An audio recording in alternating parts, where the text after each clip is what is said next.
Hello friends, நான் உங்கள் ஆயிஷாஸ் கலையரசி.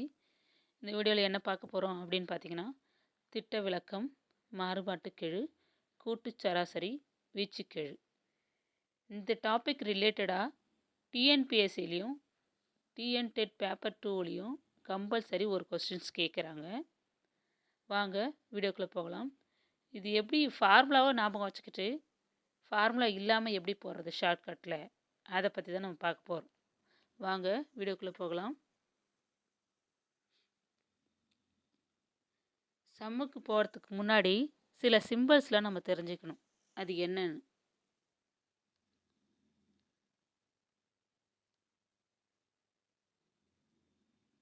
என்னன்னு ஃபஸ்ட்டு இந்த சிம்பிள். இது என்ன அப்படின்னா சிக்மான்னு சொல்லுவாங்க. அதுதான் திட்ட விளக்கம். ஓகேங்களா? அடுத்து எக்ஸ் பார், எக்ஸ் போட்டு மேலே ஒரு பார் போட்டு அது எக்ஸ் பார். எக்ஸ் பார்ன்றது கூட்டு சராசரி ஞாபகம் வச்சுக்கணும். கூட்டு சராசரி. அடுத்து என்ன தெரியும்னா சிவி. சிவினா மாறுபாட்டுக்கெழு ஞாபகம் வச்சுக்கணும்.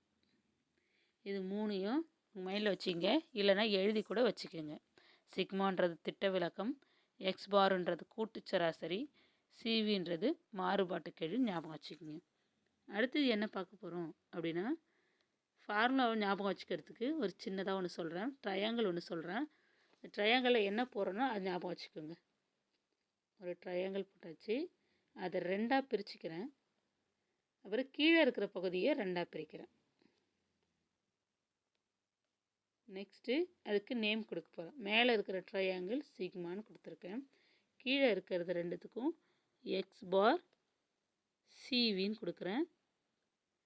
இன்ட்டு 100, அதை 100ஆல் பெருக்கும். இதாங்க ஃபார்முலா. ஷார்ட்கட்டில் எப்படி ஞாபகம் வச்சுக்கிறது அப்படின்னா, சிக்மான்றது உங்களுக்கு தெரியும், திட்ட விளக்கம். எக்ஸ் பார்ன்றது கூட்டு சராசரி, சிவின்றது மாறுபாட்டுக்கெழு. இன்ட்டு 100, 100ஆல் பெருக்கணும். அடுத்து என்ன செய்யணும் அப்படின்னா, உங்களுக்கு சம்மில் சிக்மா கேட்குறாங்க, திட்ட விளக்கம் கேட்குறாங்கன்னா திட்ட விளக்கத்தை மறந்துடுங்க, விட்டுருங்க. மீதி என்ன இருக்குது அதில் பாருங்கள், எக்ஸ் பாரும் சிவியும் இருக்குது. அது அப்படியே மேலே எடுத்துக்க வேண்டியதான். எக்ஸ் பாரையும் சிவியும் மேலே வச்சுக்க. இப்போ அது போயிடுச்சு, சிக்மான்றது போயிடுச்சு, அதான் கண்டுபிடிக்க வேண்டியது. அதை விட்டுட்டு எக்ஸ் பாரும் சிவியும் மேலே இருக்கிறத எடுத்துக்கிட்டு 100 கீழே இருக்கிறத எடுத்துக்கணும். இது மேலே இருக்குது, 100 வகுத்துட்டு இருக்கிறத எடுத்துக்கணும். அப்போ சிக்மா கண்டுபிடிக்கணும். என்ன ஃபார்முலா அப்படின்னா X bar into CV. X பாரும் சிவி பெருக்கிட்டு இருக்குன்னு அர்த்தம். டிவைடட் பை 100ன்னு போடணும். இதுதான் ஃபார்முலாவில் ஞாபகம் வச்சுக்கணும். சிக்மான்றது எப்பயுமே மேலே தான் வரும். சிக்மான்றது திட்ட விளக்கம். திட்டம் அப்படின்றத ஞாபகம் வச்சுக்கணும். திட்டம்னா என்னது? ஃபஸ்ட்டு எந்த ஒரு செயலாக இருந்தாலும் முதல்ல திட்டம் போடணும் இல்லையா? அப்போ முதல் அப்படின்றது சிக்மா தான். முதல்ல மேலே இருக்கிறது சிக்மா மட்டும்தான். இல்லைங்களா? அது ஞாபகத்தில் இருக்கணும். கீழே இருக்கிறது எக்ஸ் பாரும் சிவியும் பக்கத்தில் 100ஆல் பெருக்கணும். அவ்வளோதான். இது புரிஞ்சுதுங்களா?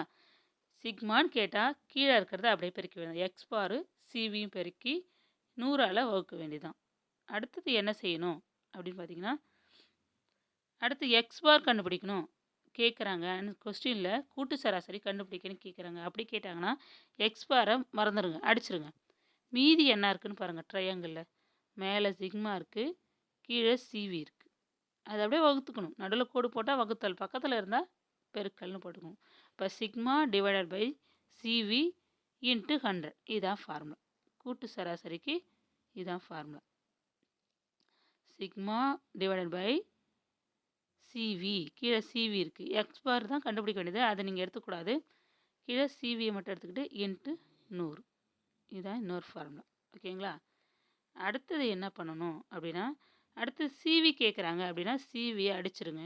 மீதி என்ன இருக்குது ட்ரையாங்கிளுக்குள்ளே? Sigma divided by x bar into 100. பக்கத்தில் 100 இருக்குது. ஓகேங்களா? இந்த 100 இது கூட பெருக்கிட்டு இருக்கு. இப்போது சிவி கண்டுபிடிக்கணும். சிக்மா திட்ட விளக்கம் டிவைடட் பை கூட்டு சராசரி இன்ட்டு 100. அந்த ஃபார்முலா என்ன இருக்கோ மேலே இருக்கிறது மேலே அப்படியே போடுங்க. கீழே என்ன இருக்குது அப்படி போடுங்க. ட்ரையாங்கிள்குள்ளே பாருங்கள். சிவியை தவிர மேலே என்ன இருக்குது? சிக்மா, கீழே எக்ஸ் பார் இருக்குது. அது டிவைடில் இருக்குதுன்னு அர்த்தம். நடுவில் ஒரு கோடு போட்டுட்டாலே ட்ரையாங்கிள்குள்ளே நடுவில் ஒரு கோடு போட்டிருக்கா, அப்போ அது டிவைடில் இருக்குதுன்னு அர்த்தம். இன்ட்டு 100. நம்ம சிக்மா கண்டுபிடிக்கிறதுக்கு மட்டும்தான் X bar into CV 100 divide பண்ணும். சிக்மா கேக்கு சிக்மா கண்டுபிடிக்க சொன்னாங்கன்னா 100ஆல் டிவைட் பண்ணுங்கள். சிக்மா கொடுத்துருந்தாங்கன்னா 100ஆல் மல்டிப்ளை பண்ணுங்கள். அவ்வளோதான் இதில். இது வந்து ஞாபகம் வச்சுக்கணும். வாங்க சம்குள்ளே போகலாம். ஃபஸ்ட்டு சம் பாருங்கள். என்ன கொடுத்துருக்காங்கன்னா, சில விவரங்களின் கூட்டு சராசரி மற்றும் திட்ட விலக்க முறையே 48, 12 எனில் மாறுபாட்டு கெழு என்னன்னு கேட்டிருக்காங்க. அப்போ என்ன கொடுத்துருக்காங்க அப்படின்னா, திட்ட விலக்கம் கொடுத்துருக்காங்க, கூட்டு சராசரி கொடுத்துருக்காங்க. அப்போது திட்ட விலக்கம் கூட்டு சராசரி கொடுத்துருக்காங்க. அப்போ 100ஆல் என்ன செய்யணும்னு நம்ம பார்க்கணும். 100ஆல் பெருக்கணும். அது ஃபஸ்ட்டு தெரிஞ்சு வச்சுக்கணும். ஓகேங்களா? இப்போ தான் சொன்னல, திட்ட விலக்கம் கொடுத்துருந்தா 100ஆல் பெருக்கணும். மற்ற நம்பர்ஸை திட்ட விலக்கத்தையும் அதே மாதிரி திட்ட விலக்கம் கொடுக்கலன்னா, திட்ட விலக்கம் தான் கேட்குறாங்கன்னா 100ஆல் வகுக்கணும்னு சொன்னேன். இப்போ இந்த சம்மில் என்ன செய்யணும்னா, திட்ட விலக்கம் கூட்டு சராசரி கொடுத்துருக்காங்க. அந்த ட்ரையாங்கிள் ஞாபகம் வச்சுங்க. திட்ட விலக்கம் எங்கே வரும்? மேலே வரும். கூட்டு சராசரி எங்கே வரும்? கீழே வரும். வேறு என்ன கண்டுபிடிக்க சொல்லியிருக்காங்க? மாறுபாட்டு கெழு. அப்போ அந்த ஃபார்முலா எப்படி போடுவோம் அப்படின்னா, மேலே திட்ட விலக்கம், கீழே கூட்டு சராசரி எக்ஸ் பார் 100ஆல் பெருக்கிறோம். இதுதான் ஃபார்முலா. இது ஃபார்முலா இல்லாமல் மைண்டில் வச்சுக்கிட்டு இதை போட போகிறோம். ஓகேங்களா? இப்போ என்ன செய்யணும்? மேலே என்ன போடணும்னா, மேலே திட்ட விலக்கத்தை போடுறோம் 12 டிவைடட் பை கீழே கூட்டு சராசரி 48 இன்ட்டு 100 போட்டுட்டோன்னா, இதை 12 கீழே இப்போ 48 இருக்குது, மேலே 12 இருக்குது. அப்போ 12ஆல் டிவைட் ஆகும். இது ஒரு 12 இது 4 12 48. இப்போ மேலே 100 இருக்குது, கீழே 4 இருக்குது. 100 ஒரு நாள் 4 25 நாள் ஒரு நாள் 4 25 நாள் 100. இப்போ இதுக்கு ஆன்சர் வந்து 25 தான் ஆன்சர் இந்த சம்முக்கு. புரியுதுங்களா? இப்போ அடுத்த சம் பார்க்கலாமா? ஒரு தொடரின் மாறுபாட்டு கெழு மற்றும் கூட்டு சராசரி முறையே 20, 40 என்றால் திட்ட விலக்கத்தின் மதிப்பு என்னன்னு கேட்குறாங்க.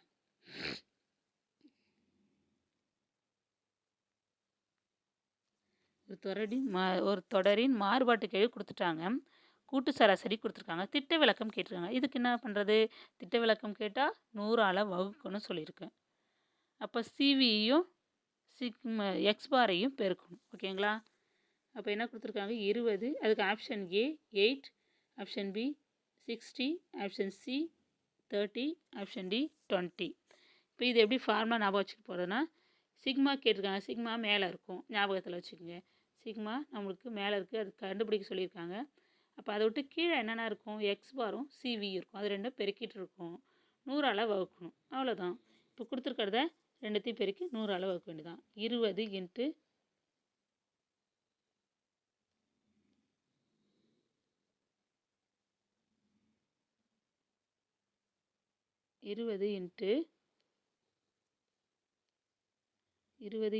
40 டிவைடட் பை 100. ஓகேங்களா? புரியுதா? இப்போ மேலே 20 இருக்குது, 20ல் ஒரு 0 கேன்சல் பண்ணோம், கீழே ஒரு 0 கேன்சல் பண்ணும். மேலே ஒரு 40ல் ஒரு 0 இருக்குது, கீழே ஒரு 0 கேன்சல் பண்ணிட்டா மீதி என்ன இருக்குது மேலே அப்படின்னா 2 × 4 தான் இருக்குது. அப்போ 2 8. இதுக்கான ஆன்சர் வந்து 8. அடுத்த சம் பாருங்கள். ஒரு புள்ளி விவரத்தின் மாறுபாட்டு கெழு 18 மற்றும் திட்ட விலக்கம் 3.42 எனில் அதன் கூட்டு சராசரியை காண்கன்னு கொடுத்துருக்காங்க. Option A 19, option B 36, option C 61.56, option D 34.2. இதுக்கு ஆன்சர் எப்படி போடுறது? என்னென்ன கொடுத்துருக்காங்க? மாறுபாட்டு கெழு கொடுத்துருக்காங்க. மாறுபாட்டு கெழுனா எங்கே வரும்? கீழே வரும். அந்த ட்ரையாங்கிள் ஞாபகம் வச்சுக்கோங்க. திட்ட விலக்கம்ன்றது 3.42, அது எங்கே வரும்? மேலே வரும். இப்போ என்ன கேட்டிருக்காங்க?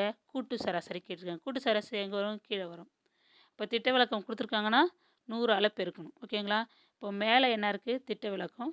கீழே சிவி கொடுத்துருக்காங்க. சிவி அந்த ட்ரையாங்கிளில் கீழே இருக்கும். அப்போ 3.42 18ஆல் வகுக்கணும், 100ஆல் பெருக்கணும். அவ்வளோதான். இப்போ புரிஞ்சுதுங்களா?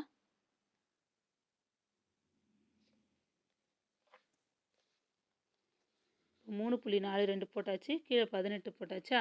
இப்போ அடுத்துக்கு என்ன செஞ்சுருக்காங்க பாருங்கள். இன்ட்டு 100ன்னு போட்டாச்சு.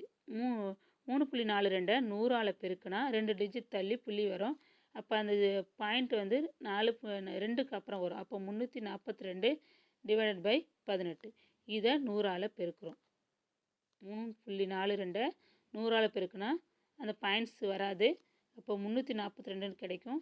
Divide by 18. இப்போ 342 எத்தனை 18 இருக்குது அப்படின்னு பார்த்தீங்கன்னா 19 தடவை இருக்குது. அப்போ 19 18 342. இப்போ இதற்கான ஆன்சர் என்ன அப்படின்னு பார்த்தீங்கன்னா ஆப்ஷன் ஏ 19. அடுத்த சம் பார்க்கலாங்களா? இப்போ பார்த்தது முன்னாடி வேறு டைப்பு, இப்போ பார்க்க போகிறது செகண்ட் டைப்பு. இதில் என்ன கேட்குறாங்க, அதில் கேட்டாங்கன்னா எப்படி கேட்குறாங்கன்னா, ஒன்று கூட்டு சராசரின்னு கேட்பாங்க எக்ஸாமில், திட்ட விலக்கம் கண்டுபிடிங்கன்னு கேட்பாங்க, இல்லை மாறுபாட்டு கெழு கண்டுபிடிங்க. அதே தான் மாற்றி மாற்றி கேட்பாங்க. இது கம்பல்சரி ஒரு கொஸ்டின் வந்து இந்த மாடலில் வரும். அடுத்து 4th சம் பாருங்கள். ஒரு புள்ளி விவரத்தின் திட்ட விலக்கம் 1.6 எனில் அதன் விலக்க வர்க்க சராசரி, அதாவது பரவற்படி கேட்டிருக்காங்க. இது ஈஸி தாங்க, கஷ்டம் கிடையாது. எப்படின்னு சொல்கிறேன். இதில் என்ன கேட்டுருங்க, ஒரு புள்ளி விவரத்தின் திட்ட விலக்கம் கொடுத்துட்டாங்க, அதன் விலக்க வர்க்க சராசரி. இது எப்படி ஞாபகம் வச்சுருக்கா, இது ஷார்ட்டாக அப்படின்னா அதில் என்ன கொடுத்துருக்காங்க பாரு, விலக்க அப்படின்னு கொடுத்துருக்காங்களா. விலக்கனா திட்ட விலக்கம்னு எடுத்துக்கணும். விலக்கனா திட்ட விலக்கம். பக்கத்தில் என்ன கொடுத்துருக்காங்க பாருங்க, வர்க்கம். வர்க்கம்னா என்ன, ஸ்கொயர் பண்ணுறது. அப்போ திட்ட விலக்கத்தை ஸ்கொயர் பண்ணணும்னு அர்த்தம். இந்த சராசரியை விட்டுருங்க, ஓகேங்களா. இதை மட்டும் பாருங்கள். விலக்க வர்க்க அப்படின்னா விலக்கணமா திட்ட விலக்கம், வர்க்கம்னா ஸ்கொயர் பண்ணுறது. அப்போ திட்ட விலக்கத்தை ஸ்கொயர் பண்ணுங்கன்னு அர்த்தம். திட்ட விலக்கத்தை வர்க்கப்படுத்தணும்னு அர்த்தம், ஓகேங்களா. இப்போ இதுக்கு ஆப்ஷன் என்ன போட்டிருக்காங்க அப்படின்னு பாருங்கள். Option A 0.4, option B 2.56, option C 1.96, option D 0.04. இதுக்கு எப்படி சொல்யூஷன் போகிறது அப்படின்னு சொல்கிறேன். அப்போது திட்ட விலக்கம் கொடுத்துருக்காங்க, அதை என்ன செய்யணும்னா வர்க்கப்படுத்தணும், இல்லைன்னா ஸ்கொயர் பண்ணணும். ரெண்டும் ஒன்று தான். இப்போ அதை போட்டிருக்க பாருங்க, திட்ட விலக்கன்றது நமக்கு தெரியும் சிக்மா, அதை என்ன செய்யணும், ஸ்கொயர் பண்ணணும். இதுதான் ஃபார்முலா, ஓகேங்களா. ஃபார்முலாவிலையும் நான் போட்டுட்டேன், ஞாபகத்தில் வச்சு கூட போடலாம். இப்போ 1.6ன்றது சிக்மா, அதாவது திட்ட விலக்கம், அதை ஸ்கொயர் பண்ணுறேன், ஓகேங்களா. இல்லை சிக்மா ஈக்குவல் டு 1.6, அதை ஸ்கொயர் பண்ணால் அது 2 தடவை பெருக்கணும்னு அர்த்தம். அதே வேல்யூ 2 தடவை பெருக்கணும். 1.6 இன்ட்டு 1.6. இப்போது அப்படியே ஞாபகம் வச்சுங்க, புள்ளியை விட்டுருங்க. அப்படியே ஞாபகம் 16 ஞாபகம் வச்சுங்க. 16 எத்தனை பெருக்குனா 256. இதில் எத்தனை டிஜிட் தள்ளி புள்ளி இருக்குது, 1 டிஜிட் தள்ளி புள்ளி இருக்குது, இதில் 1 டிஜிட் தள்ளி புள்ளி இருக்குது. அப்போ 2 டிஜிட் தள்ளி புள்ளி வைக்கணும், ஓகேங்களா. இதில் 1 இதில் 1, அப்போ 2 டிஜிட் தள்ளி புள்ளி வைக்கணும். அப்போ 2க்கு பக்கத்தில் புள்ளி வைக்கணும். ரைட் சைட்லேருந்து கவுண்ட் பண்ணிட்டு வாங்க. 2 டிஜிட் தள்ளி புள்ளி வைக்கணும். 6ன்றது 1, 5ன்றது 2, இப்போ 5க்கு முன்னாடி புள்ளி வச்சுக்கணும். அப்போ 2.56. இந்த கொஸ்டினுக்கு ஆன்சரு 2.56, ஆப்ஷன் பி, ஓகேங்களா. திட்ட விலக்கம் அப்படின்னு கொடுத்துருந்தாங்கன்னா இங்கே புள்ளி வைக்கணும். திட்ட விலக்கம் கொடுத்து விலக்க வர்க்க சராசரி இல்லை பரவற்படினாலும் அது ஒன்று தான். கேட்டாங்கன்னா திட்ட விலக்கத்தை வர்க்கப்படுத்தணும், திட்ட விலக்கத்தை ஸ்கொயர் பண்ணி போடணும், அவ்வளோதான் இந்த கொஸ்டினுக்கு ஆன்சரு. இது ஒரு டைப்பு. இந்த டைப்லேயும் கொஸ்டின்ஸ் கேட்குறாங்க. அடுத்த கொஸ்டின் பாருங்கள். 5th question. ஒரு தொகுப்பில் உள்ள விவரங்களில் மிகப்பெரிய மதிப்பு 72 மற்றும் மிகச்சிறிய மதிப்பு 28 எனில் அதன் வீச்சு கெழு என்னன்னு கேட்டிருக்காங்க. இது மாதிரி சம்மும் கேட்குறாங்க கொஸ்டின்ஸில். இப்போ வீச்சுனா என்ன நம்மளுக்கு தெரியும். வீச்சுனா என்னென்னா கொடுத்துருக்க நம்பரில் மிகப்பெரிய எண், பெரிய எண்லேருந்து மிக சின்ன எண்ணை கழிக்கணும், அதான் வந்து வீச்சுன்னு சொல்லுவாங்க. வீச்சுனா இப்போ கொடுத்துருக்காங்க லைனாக 2 3 4 5ன்னு கொடுத்துருக்காங்க. இதனுடைய வீச்சு என்ன அப்படின்னு கேட்டாங்கன்னா இதில் மிகப்பெரிய எண் லார்ஜஸ்ட் நம்பர் எதுனா 5. அடுத்து லார்ஜஸ்ட் நம்பர்ன்றது எல், ஸ்மாலஸ்ட் நம்பர்ன்றது எஸ்ன்னு எடுத்துக்கணும். ஸ்மாலஸ்ட் நம்பர் அதில் என்னது 2. இப்போ இது மைனஸ் பண்ணால் 3. அதுக்குள்ளே டிஃப்ரென்ஸ் பார்க்குறது தான், ஓகேங்களா. வீச்சுனா largest number minus smallest number, அதாவது மீ பெரு மதிப்பு மைனஸ் மீ சிறு மதிப்பு. அது ரெண்டுத்தையும் மைனஸ் பண்ணால் கிடைக்கக்கூடியது தான் வீச்சு, ஓகேங்களா. இப்போ என்ன செய்யணும் அப்படின்னா இதில் கொடுத்துருக்காங்க மீ பெரு மதிப்பு 72, மீச்சிறு மதிப்பு 28ன்னு கொடுத்துருக்காங்க. ஆனால் வீச்சு கெழு கேட்குறாங்க. வீச்சுனா எல் மைனஸ் எஸ்ன்னு போட்டோம். வீச்சு கெழுனா என்ன அப்படின்னா கீழே டிவைடில் எல் ப்ளஸ் எஸ், இதை இன்னொரு தடவை கூட்டிக்கணும். ஒரு தடவை கழிச்சுட்டு ஒரு தடவை கூட்டிக்கணும், அவ்வளோதான். நடுவில் வகுத்தல் டிவைடில் போடணும். மிகப்பெரிய எண் மிகச்சிறிய எண் அதுக்கு மைனஸ் பண்ணிவிட்டு கீழே மிகப்பெரிய எண்ணையும் மிகச்சிறிய எண்ணையும் கூட்டி போட வேண்டியது. இதான் இதுக்கு ஃபார்முலா. ஓகேங்களா? இது ஞாபகம் வச்சுக்கோங்க. அப்போ இந்த சம்மில் போடுங்க. மிகப்பெரிய எண்ணுன்னா மிகச்சிறிய எண்ணுன்னான்னு பார்க்கலாம். இப்போது வீச்சுக்கெழு அதுக்கு ஃபார்முலா என்ன அப்படின்னா L minus S divided by வீச்சுனா எல் மைனஸ் எஸ், வீச்சுக்கெழுனா L minus S divide by L plus S. ஓகேங்களா? இப்போ இதில் எல் என்னன்னு தெரியும், கொடுத்துருக்காங்க. மீப்பெரு மதிப்பு 72 ப்ளஸ் மைனஸ் எஸ்ன்றது மிகச்சிறிய மதிப்பு 28. ஓகேங்களா? டிவைடட் பை கீழே அதை கூட்டி தான் போடணும். 72 ப்ளஸ் 28. இந்த கீழே கூட போட்டிருக்காங்க பாருங்கள்.